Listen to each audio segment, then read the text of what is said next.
Hello everyone, this is Dr. Mohammad Sueb Rauf, MD and CEO Al Rauf Remedies. Today we will discuss about sinusitis यानी कि नाक की हड्डी बढ़ जाना, जिसको हम आम तौर पर बोलते हैं, या नाक का गोश्त बढ़ जाना भी बोला जाता है, या फिर उसको हम नज़ल पॉलिप भी बोलते हैं। तो ये एक आम समस्या है, आजकल नौजवानों में सबसे ज़्यादा पाई जाती है, ख़ास करके बच्चों में भी ये पाई जाती है। इसके होने के जो सबब हैं उसमें जिन मिजाज के लोग आते हैं उसमें एक तो बलगमी मिजाज के लोग जो होते हैं, एक दूसरा दमवी मिजाज के यानी हार मिजाज के यानी गर्म मिजाज के जो लोग होते हैं, उनको ये प्रॉब्लम बहुत ज़्यादा पाई जाती है। इसकी वजह से होने वाले जो सिम्टम्स हैं वो बालों के सफ़ेद हो जाना या फिर याददाश्त कमज़ोर हो जाना, वो भी एक कमज़ोरी दिमाग में एक आ जाती है, वो भी इसी का एक सबब है। और इसमें अगर हम मरीज़ के नाक को टॉर्च से देखते हैं तो उसमें नाक की हड्डी हमें बढ़ी हुई महसूस होती है, या फिर इस जगह पर यहाँ पर ये सूजन महसूस होती है या इन्फ्लेम्ड महसूस होती है, जिसको बोलते हैं कि इन्फेक्शन हो गया या फिर नाक की हड्डी बढ़ गई, ये भी बोला जाता है। तो इसका इलाज जो ईएनटी डॉक्टर्स के पास है वो सिर्फ ऑपरेशन है। आज भी यूनानी में बहुत सारी दवाएं ऐसी मौजूद हैं जिसमें हम बिना ऑपरेशन के इस बीमारी को जड़ से ख़त्म कर सकते हैं। वो कैसे?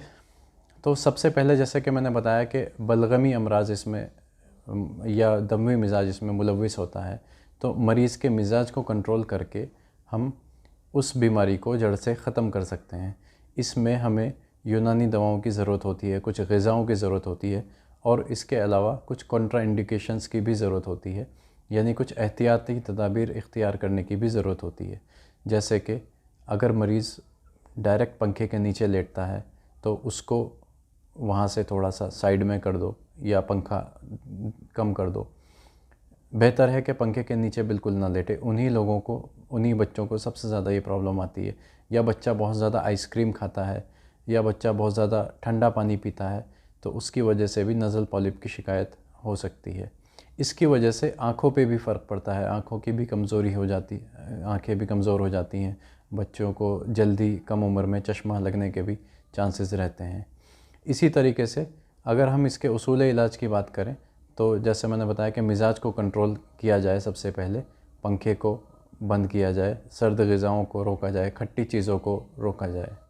तो उसूल इलाज में इसमें खुश्क ग़िज़ाओं का इस्तेमाल कराना चाहिए, खट्टी चीज़ों से परहेज़ कराना चाहिए, हवा से परहेज़ करना चाहिए, या बच्चे हैं तो उसको कराना चाहिए।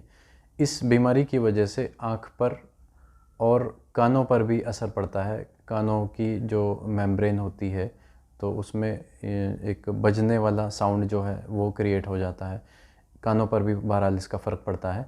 और इसके अलावा इसमें कानों से कम सुनाई देने वाली शिकायत ये अक्सर बूढ़े लोगों में पाई जाती है, मगर ये भी बलगमी एक अमराज है, तो इसको भी हम साइनोसाइटिस से जोड़कर देख सकते हैं। इसका उसूल इलाज में इसका हम जो इलाज का जो तरीक़ा है वो जिस्म से बलगम का इस्तफ़राग करना है, या हार मिजाज को एतदाल पर लाना है, ठंडा करना है, या रुतूबत को खुश्क करना, इसका एक उसूल इलाज है। इसमें हम जो दवाओं का इस्तेमाल करते हैं, सबसे पहले हम ग़िज़ाई दवा का इस्तेमाल, जो ग़िज़ा हम इसमें इस्तेमाल कर सकते हैं वो बताते हैं। जैसे दालचीनी है, दालचीनी का पाउडर बना करके, फ़ाइन पाउडर, बारीक पाउडर बना करके 1 ग्राम सुबह में शहद के साथ में अगर इस्तेमाल करें रोज़ाना मिनिमम 40 डेज़ तक, विद अदर मेडिसिन्स यूनानी की, जैसे आपका इत्रिफल किशनीज़ है, वो बलगमी और हार दोनों मिजाज के लोगों को दिया जा सकता है। इत्रिफल किशनीज़ को जो इस्तेमाल करने का वो तरीक़ा है, वो रात को सोते वक्त 2 स्पून ओडी विद मिल्क, यानी विद वार्म वाटर हो या वार्म मिल्क हो, दोनों के साथ में दिया जा सकता है सिर्फ रात में, ताकि सुबह को आपको मोशन क्लियर हो जाए। तो मोशन के ज़रिए इस्तफ़राग करना बलगम का या रुतूबी जो अमराज हैं उनका, ये एक पुराना तरीक़ा है। दूसरा मुंजिज और मुसिल के ज़रिए, वो तरीक़ा तो मैं यहाँ पर नहीं बताऊँगा, वो तो एक हकीमों का एक तरीक़ा है कि उसमें जो पुड़िये जो दी जाती हैं पकाने के लिए, जो नुस्खे दिए जाते हैं, वो तो एक बहरहाल एक पूरा प्रोसेस है। तो अगर आप लोगों को घर पर ही इलाज करना है उसका, तो उसमें हब्बे शिफा 1 BD या 2 BD इसमें मिनिमम 2 मंथ्स तक दे सकते हैं, अलॉन्ग विद जैसे मैंने बताया कि दालचीनी 1 ग्राम BD या OD दे सकते हैं विद हनी। दालचीनी ध्यान रहे कि बहुत गर्म मिजाज की होती है, बहुत तीसरे दर्जे की गर्म खुश्क होती है, तो इसमें स्किन पे इरिटेशंस अगर होने लगे तो दालचीनी को फ़ौरन रोक देना चाहिए। दालचीनी 1 ग्राम यानी उसमें ज़्यादा से ज़्यादा एक चने के बराबर खुराक आती है। अगर इससे ज़्यादा इस्तेमाल की जाएगी तो उसमें स्किन में प्रॉब्लम होने के चांसेस या ख़ारिश बढ़ने के चांसेस रहते हैं, उसका ख्याल रहे। बहरहाल इसके अलावा इसमें इत्रिफल किशनीज़ मैंने आपको बताया, शरबत नज़ला इस्तेमाल कर सकते हैं, या हमारा अल-रऊफ़ रेमेडीज़ का शरबत खांसी सिया इस्तेमाल किया जा सकता है। नाम सिर्फ खांसी सिया है, वो नज़ले में भी इस्तेमाल किया है क्योंकि बहरहाल वो एक जोशांदा है। इसके अलावा जैसे शरबत नज़लोरिड आता है, या शरबत खशखाश आता है, वो या शरबत उन्नाब का भी इसमें इस्तेमाल किया जा सकता है। और इसके अलावा कुछ लौकियात का भी इस्तेमाल, अगर इसके साथ में गले की ख़राश हो, जैसे लौक सपिस्ता है, ख़यार शंबरी, उसका भी इस्तेमाल किया जा सकता है। प्लस जैसे इन्फ्लामेशन है, बहुत ज़्यादा सूजन है, तो माजून दबीदुल वर्द 10 ग्राम या 2 स्पून सुबह मॉर्निंग में खाली पेट दिया जा सकता है। तो इसी तरह इन दवाओं का सही तरीके से इस्तेमाल करके ऑपरेशन से बचा जा सकता है। नज़ल पॉलिप, छींके आना, एक साथ 20-20, 25-25 छींके आना, 15-15 छींके आना, इन सब चीज़ों से एहतियात के साथ में इन दवाओं को इस्तेमाल अगर किया जाए तो इन सब चीज़ों से बचा जा सकता है बिना ऑपरेशन के, बिना किसी ऑपरेशन में।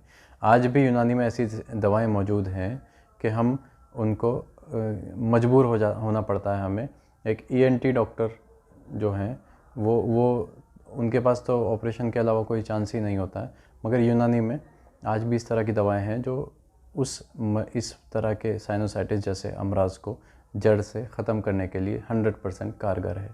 इसी तरह की हमारी वीडियोस को देखने के लिए चैनल को लाइक करें, सब्सक्राइब करें और शेयर करें। Thank you very much.